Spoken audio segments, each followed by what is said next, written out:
स्वागत आहे तुमचं यस होम बेकर या चॅनलमध्ये। आज आपण बघणार आहोत खूप असं पौष्टिक कलिंगड सरबत। बाहेर खूप गरम वातावरण असल्यामुळे आपल्या शरीराला थंड ठेवण्यासाठी खूप मदत होते। चला तर बघूया कलिंगड सरबत। यासाठी 2 चम्मच आपण सब्जा घेणार आहोत।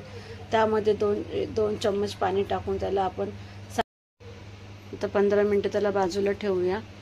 अर्धा लिटर दूध घेतलेलं आहे, त्याला आपण चांगलं तापवून घेऊया।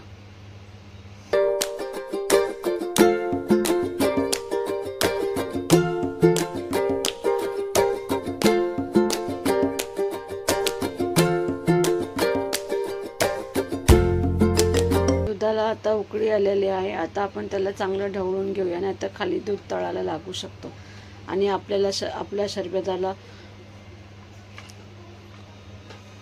करपट असा वास येईल। त्यासाठी आपण याला चांगलं ढवळून घेऊया।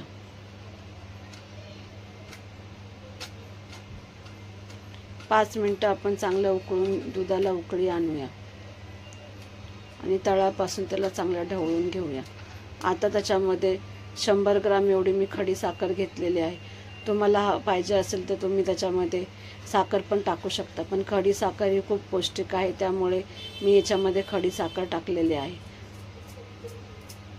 आपल्याला हे कलिंगड पौष्टिक बनवायचं आहे म्हणून त्यासाठी खडी साखर टाकलेली आहे। आता चांगली उकळी आलेली आहे। आता आपण याला दुधाला थंड करून घेऊया। दूध आता चांगलं थंड झालेलं आहे।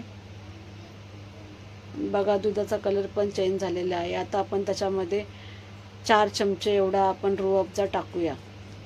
रूअफजा टाकून आपण त्याला चांगले ढवळून घेऊया। बघा पहा किती चांगला कलर आपल्या सरबतला आलेला आहे।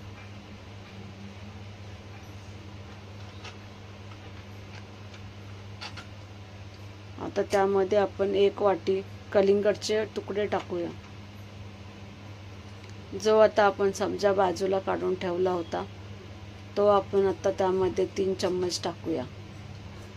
3 चम्मच टाकून झाल्याच्या नंतर त्याला चांगलं आपण ढवळून घेऊया।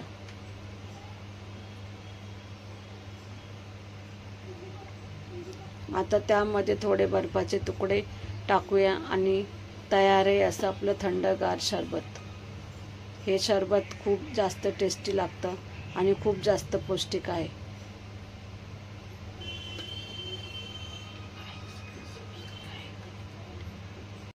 जर तुम्हाला माझे व्हिडिओ आवडत असतील तर माझ्या व्हिडिओला लाईक करा, सबस्क्राईब करा आणि व्हिडिओला शेअर करा।